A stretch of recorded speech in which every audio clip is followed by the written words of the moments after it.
2 bowl ઘઉંનો કતરો લોટ, એનાથી અડધો એટલે કે 1 બાઉલ પાણી, ચોથા ભાગના બાઉલનો ગોળ, મોણ માટે જોઈતા પ્રમાણમાં તેલ, જોઈતા પ્રમાણમાં ઘી, ગાર્નિશિંગ માટે ડ્રાયફ્રૂટ ગરમ કરવાનું છે.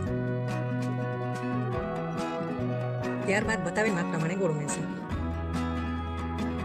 હવે આ ગોળ ઓગળે ત્યાં સુધી ઉકળવા દેશું. હવે આપણો ગોળ ઓગળી ગયો છે. આ પાણીને ગાળી લેશું.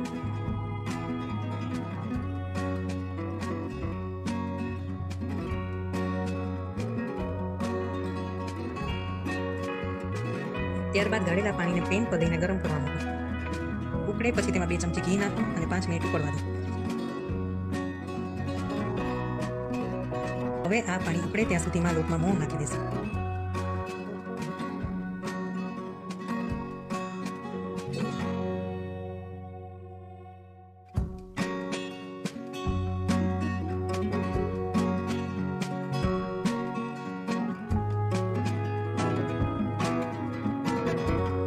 મોણ આપી દીધા પછી સરખું મિક્સ કરી દઈશું.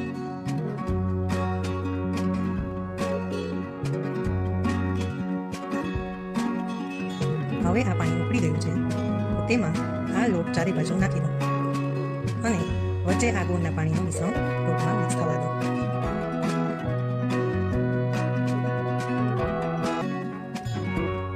હવે ખાડા પાડી અને લોટને આ મિશ્રણમાં 10 મિનિટ ઢાંકણ ઢાંકી ચડવા દો.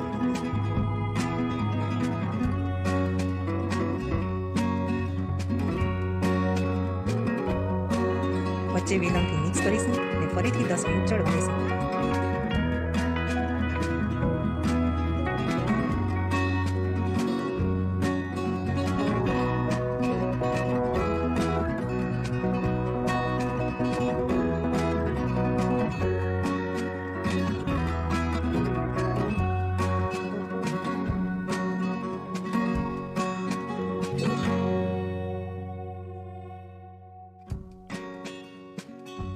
હવે આપણી લાપસી સરસ બફાઈ ગઈ છે. હવે તેમાં થોડું ઘી નાખી સરસ મિક્સ કરો.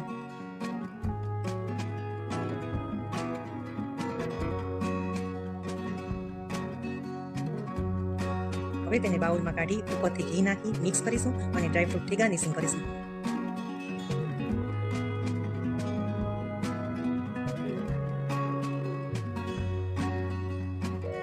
હવે આપણી લાપસી બનીને તૈયાર છે.